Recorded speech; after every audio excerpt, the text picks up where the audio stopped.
আমাদেরকে বলেছেন যে এই মার্কেটে 4,500 টাকার নিচে পাঞ্জাবি বিক্রয় করা যাবে না, 1500 টাকার নিচে পায়জামা বিক্রয় করা যাবে না। তারা ওই রকম ভাবে একটা সিন্ডিকেট মেনটেন করে রেখেছেন।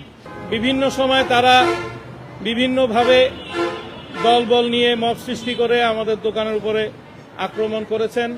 আমাদের একটা টার্গেটই হচ্ছে গিয়ে আমরা প্রতিটি গ্রাহকের কাছে ন্যায্য মূল্যে ভালো পণ্য বিক্রয় করে ইনসাফ করতে প্রতিজ্ঞাবদ্ধ। এই ইনসাফ করতে প্রতিজ্ঞাবদ্ধ হওয়ার কারণে যদি আমাদের বাধার সম্মুখীন হইতে হয় তাহলে আমরা ব্যবসা বন্ধ করে দিব। গতকালকে আমাকে বিভিন্ন নাম্বার থেকে ফোন করে ভয়ভীতি দেখানো হয়েছে যে একটা শোরুম বন্ধ করছি, বাকিগুলোও বন্ধ করে দিব, সুতরাং ভিডিও যা আছে সব ডিলিট করে দাও। ভিডিও তো আমরা করি নাই, ভিডিও করেছে আমাদের একজন গ্রাহক ভিডিও করে সেই ভিডিও ফেসবুকে দিছে। ফেসবুক থেকে বিভিন্ন সাংবাদিকরা, বিভিন্ন সংবাদকর্মীরা সেগুলা কালেক্ট করে দিচ্ছেন। এই ভিডিওটা থাকার কারণে আমরা আজকে এই প্রেস কনফারেন্স করার সাহস করছি, আদারওয়াইজ আমরা এত বড় সাহস করতেও পারতাম না। এই প্রতিষ্ঠানের আয় ব্যয় সম্পূর্ণ গরিব দুঃখী অসহায়দের মাঝে আমরা বিতরণ করে থাকি। আপনারা সকলেই জানেন ব্যবসার লভ্যাংশ দিয়ে আমরা গরিব দুঃখী অসহায়দের খাবার বিতরণ করে থাকি, তাদের চিকিৎসার ব্যবস্থা করে থাকি।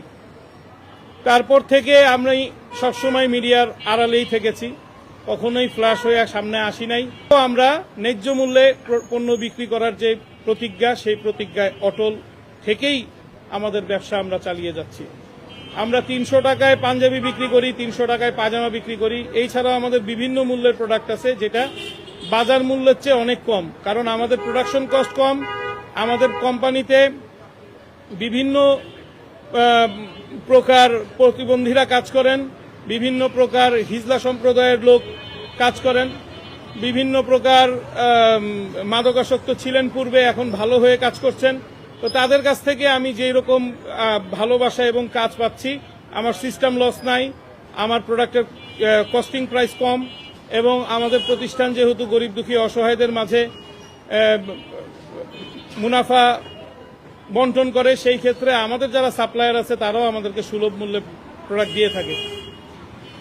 সেদিন পুলিশ সহ আমাদের দোকানটি বন্ধ করে দেয়। আমাদের দোকানের ভিতরে কাস্টমার ছিল, এই কাস্টমারদেরকে ধাক্কা দিয়ে বের করে দেয়। সিসিটিভি ফুটেজে আপনারা বিশ্লেষণ করে দেখতে পারেন।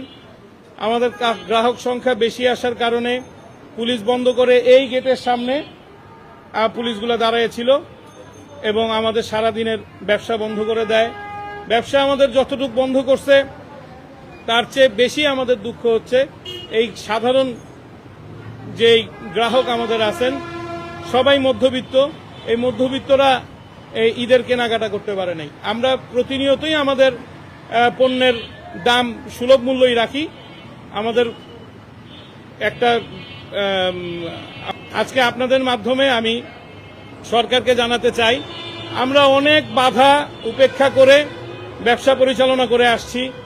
আমাদেরকে সহযোগিতা সরকার করবে এই প্রত্যাশা আমরা সবসময় করি, কিন্তু কখনোই আমাদের মতন ব্যবসায়ীরা সরকারের কাছ থেকে কোনো সহযোগিতা পায় না।